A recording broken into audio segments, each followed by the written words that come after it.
Time now for the markets with Leighton, and you say there's chatter that the USDA may cut old crop bean stocks next week. And of course there will be important numbers for all the other crops as well that day. In this market segment today, though, as we close the first full week of May, caution is urged about further expansion in the pork sector. Wheat straw may ease the demand for tree fiber in the future, and the May 12th crop report that we just mentioned may set the direction of cotton prices. U.S. tractor sales continue to lag behind where they were 1 year ago. Looking at some figures for the month of March this year from the Association of Equipment Manufacturers, sales of two-wheel drive tractors were down 8% compared to 2014. Sales of four-wheel drive tractors were down 30%. And sales of self-propelled combines were down 57% compared to just 1 year ago. There are some indications the nation's hog herd is expanding, but many ag economists are waving the yellow caution flag to this notion. Purdue University's Chris Hurt says pork producers should lower their profitability expectations for the remainder of this year. Meanwhile, market watcher Darren Newsom is wondering if a recent uptick on the charts in this market is a positive spinoff of the avian flu situation affecting poultry in some parts of the U.S. You know, is that the fundamental backing for what we're seeing on the charts? It very well could be. We've seen some commercial buying coming into the hog market. In other words, the spreads have acted like cash markets trying to firm. Now, we've had a bit of a retracement. You know, we've got about a 33% retracement going on in the hogs right now. It's going to take something extra. It's going to take continued support from the cash side of the market to push it up to that 50% retracement. But right now, you know, hogs are trying to push higher. They're leaving some air underneath them, which is always a little bit dangerous. They're going up a little far, a little fast. So if it ever turns, there's nothing to come back to. So, and hogs like to do that. Time to break for the trivia quiz on Farm Week. This week it's about poultry. The question, what is the nation's #1 turkey producing state? Is the answer A, Arkansas, B, Colorado, C, Minnesota, or D, Virginia? You'll find out here in a few more minutes. A well-known company is rolling out a new line of paper tissues and paper towels made from wheat straw. Kimberly-Clark Professional, that's the Kleenex and Scott brand people, say the new line will blend 20% wheat straw. The company says it hopes the development will ease the current demand for the tree fiber and recycled paper already used in those products. It is a fact wheat straw is already used in a few paper products. For example, the Staples chain sells a line of copy paper made of 80% wheat straw. Uncertain times in cotton leading up to next week's monthly crop and supply demand reports.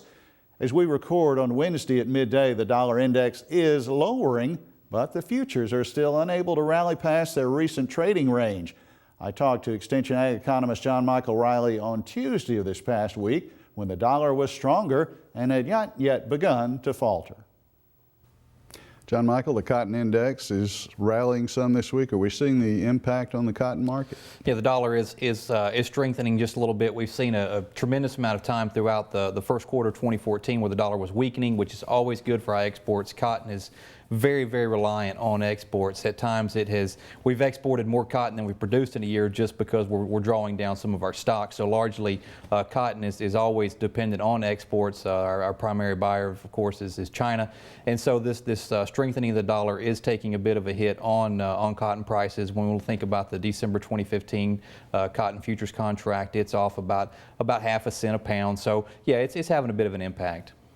Now, as far as new crop, it seems like still looking at 67 cents. I mean, it's kind of a ceiling there that doesn't seem to be able to go through. Is the dollar responsible for that? Sound like a technical trader there, but yeah, it is having a hard time to get above that 70-cent mark.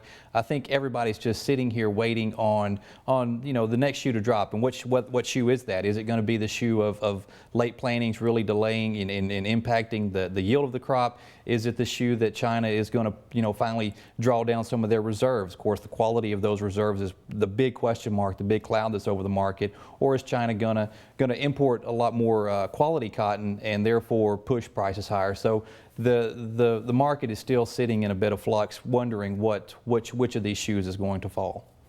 And the planting situation, not critical since we are talking about cotton here, not some other crops, but that's still a situation. We are behind schedule. Mississippi, 7 percentage points behind schedule.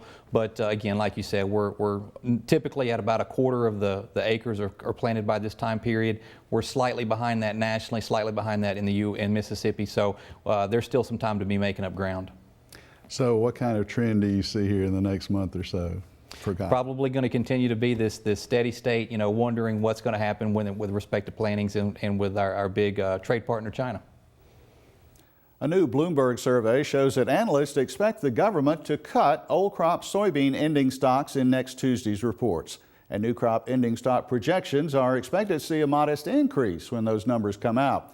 Analyst Dan Huber still thinks a weather scare down the road may bump soybean prices and provide a sales opportunity.